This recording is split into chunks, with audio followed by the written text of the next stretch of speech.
Hi everyone, TheBarracuda57 here. This will be my last video for a while because I'll be going back to university after Christmas. Anyway, this video is about INFJ negatives, a few negative aspects and how to improve them. And,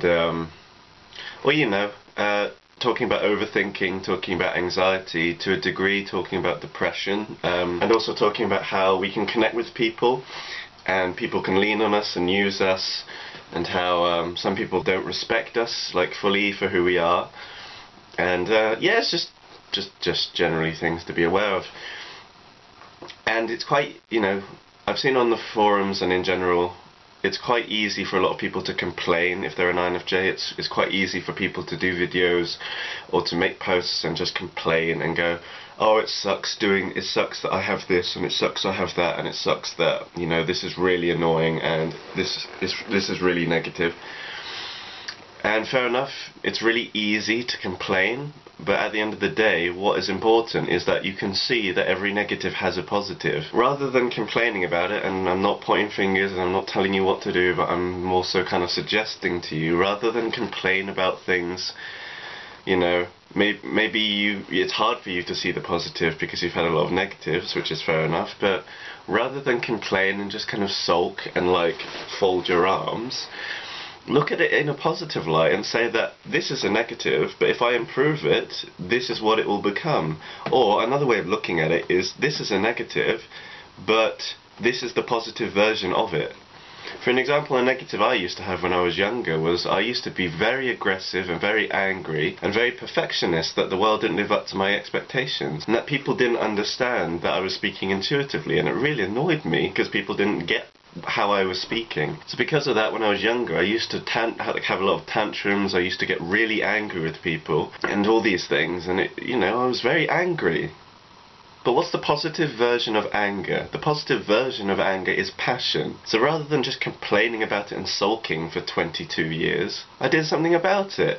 And every time I feel, every time something sparks a fire within me, and usually would make me angry, instead of doing what I used to do, which is be angry, throw a tantrum, not all the time, but sometimes, throw a tantrum when I was younger, and just generally get angry at people and really kind of pissy, and basically just kind of sulked a lot. I did something about it, and now it's become a process of creation for my videos, and it's more so kind of there's something which sparks a fire within me, and where in the past it usually would make me angry, I use it for something positive and something creative and something good, And out of that, that's how I've made my videos. Do you know what I mean? I'm not saying it's the fuel for what it is now, but that was what really started it. Coming from a negative place and turning it into a positive, and rather than using my anger in a destructive way, I used it in a creative way, which was one of the reasons and one of the ways I started making videos. But it's stuff to think about, really. So yeah, what are a few common negatives with INFJ? Well, one of the main ones is overthinking. It's very hard for us to switch off because we see everything in terms of connections, and the problem is the way that we see things, it's that we can look at something and we see it in layers. We don't see it as the surface. We kind of see, for example, this cup. Most people just see it's a brown cup and it has two shades and it holds liquid. That's the basic form of how we see things. But the way that we see things is kind of where did this cup come from? What's it made of? What does it represent? What age does it represent? What is the style? All these things. How could I use this? I could use this in a way to kind of draw a circle on a piece of paper if I was doing an art project. There's loads of ways that this can be used apart from just being a cup which is right in front of me. That's one of the examples of how we see things. We see things in terms of kind of all these multitude of layers, which is really good. The negative part of that is that we can overthink too much. So for example, if we're in a really high state of thinking, or if we just can't switch off, we connect and we extend and we connect and we can just keep going deeper and deeper. Or for example, if something if something gives you anxiety, or if something gives you a state of fear, in the present moment you're actually fine. In the present moment, most of the time you're actually completely fine, and there's nothing going to get you, and actually everything that you're creating is all in your mind. But if you think and you keep thinking about something, you can make a small problem into a mountain of a problem, and it becomes this huge thing just because you're overthinking, basically. Because you connect and you go, oh, but then that could happen, and then if that happens, then this could happen, and then if that happens, then this could happen, and you keep connecting it, and you see the very negative conclusion of what it could be. It doesn't mean it's going to be that conclusion, but you see, because we see everything in all these connections, we go, this could happen, or that could happen, or this could happen, or that could happen, and it scares you, when essentially, in the present moment, you're not anywhere close to those things happening yet. Those things are like way off in the distance. They're possibilities, you know? And the thing with INFJs, probably the biggest kind of negative for INFJs, but you can turn it into a positive. You can turn anything into a positive. The negative version of how we think can create stress and anxiety, and you can just lose sleep, and you can just become an overthinker, and you can just always be in your head all the time. When actually, if you take a step out of your head, you're actually fine in the present moment. Like, I'm fine right now. I've just had a coffee, I'm relaxing, the room is really warm, I have a roof over my head, you know, things like that. In the present moment, you're actually fine. But if you worry about possibilities that could happen, you're worrying about spilling milk before you've even spilt the milk, for example.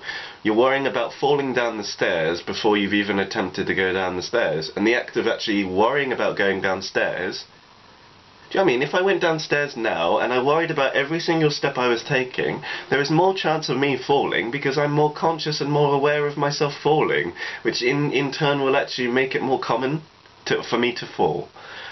Now, I'm not saying that by worrying about things you bring it into life and it's more common for that thing to happen. I'm not saying that, but I'm saying don't worry about things which could happen. Be mindful of them, be aware of them, but don't hold on to them, because they'll either happen or they won't happen. Like, a lot of INFJs send me messages and say, oh, I can't sleep at night, I'm an insomniac, I worry about things which have happened and what could happen. And I go, well, you know, you don't really need to think about those things. Do you know what I mean? Because essentially in the present moment, you are relaxing in bed, you're warm, you have a roof over your head, you know. Do you know what I mean? You're fine in the present moment. You're fine in the present moment. And the thing is, it's very hard for us to not to be with ourselves, because our weakest function is extroverted sensing, which is awareness of the present and the awareness of the five senses. So learn to just be with yourself in the present moment. Don't be in your head, don't be in the future. It's really hard for us to not be in the future. We always think about the future. That's what being an intuitive is, thinking about future projections. But the positive sense of that is that you can see outcomes, and you can kind of prepare for the worst case scenario, and you can kind of predict what things are going to happen. And we're not psychic, we're just really good at pattern reading and making connections. But obviously the negative sense of that is that you overthink about the past and you overthink about the future, and essentially, first of all, you can't change the past, so stop dwelling on the past, because you can't change the past, it's already happened. Second of all, live in the present, because you're constantly living in the present. Like right now, as you're watching this, you're in the present, watching me right now. Do you know what I mean? You're sat in the chair, or you're sat down, and you're watching the screen right now. This is the present moment. Try and be in the present moment. Try and be here now, rather than thinking about things in the future and being detached. And third of all, it's really good to think about the future, because you prepare for things which could happen or might happen, and you're aware of things which have the potential of coming into life. But essentially, at the end of the day, you can worry about something as much as you like, and you can predict what could happen, but at the end of the day, it will either happen or it won't happen. You might be very good at predicting things through connections and through how things are linked and project into the future, but that doesn't mean they will always happen. I mean, I've had many cases where I was so sure something was going to happen, and it didn't. Do you know what I mean? Because at the end of the day, what happens, happens, and you can't really...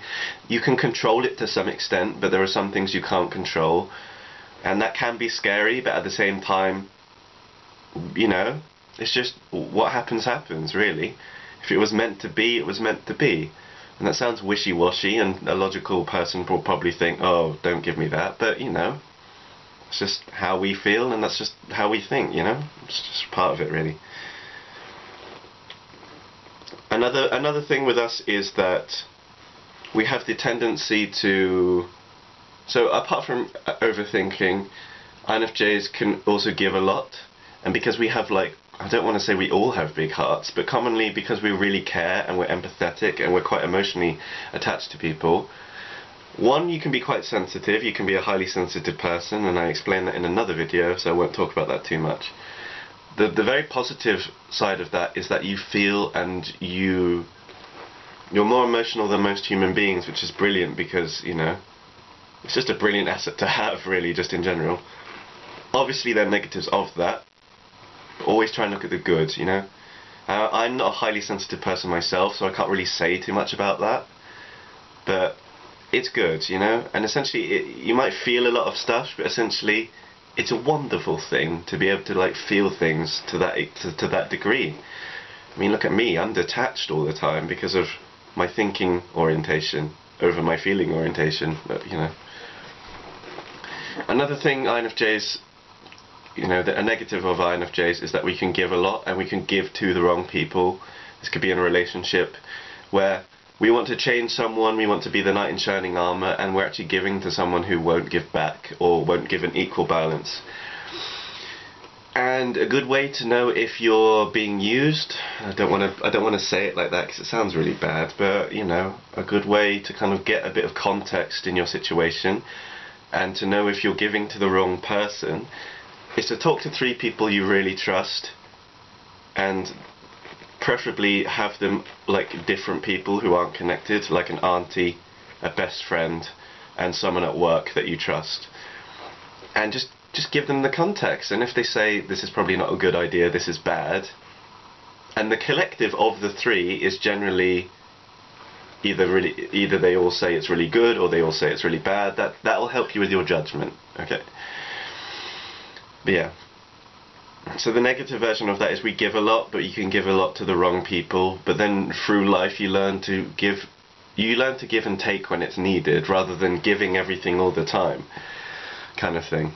You learn to kind of like filter it much better than just giving everything and being everything for everyone. Because you can't do that. You'll just stress yourself out and you'll just lose a lot of energy and you won't get a lot back. You will get a lot of stuff back in other ways, but in terms of kind of energy and in terms of kind of like present things, it's better for you to filter it and to choose the right time to give rather than just giving all the time. And also obviously this is something everyone learns in their own time, but it's also learning to give to the right people. And there are some people who will always be children, and there are some people who will always be kind of black holes. So don't, you know, I've said this in other videos, but it's a very beautiful thing to be emotional, and it's a very beautiful thing to be a giving person, because it's a rarity. And I don't want to do the rarity thing, because everyone says, oh, INFJs are rare all the time. We're uncommon. We're uncommon because we actually care. Do you know what I mean? We actually care a lot more than what most people do. Most people in life are quite apathetic, but we're empathetic. And if the world had a lot more empathy than apathy, I mean, you need both, but if the world had a lot more empathy, oh, it'd be beautiful. But, you know, we'll see what happens in the future, you know? Time changes things, so we'll see. So yeah, I've explained the negative, but it's a beautiful and it's a really positive thing to have with the right people and done in the right way, basically.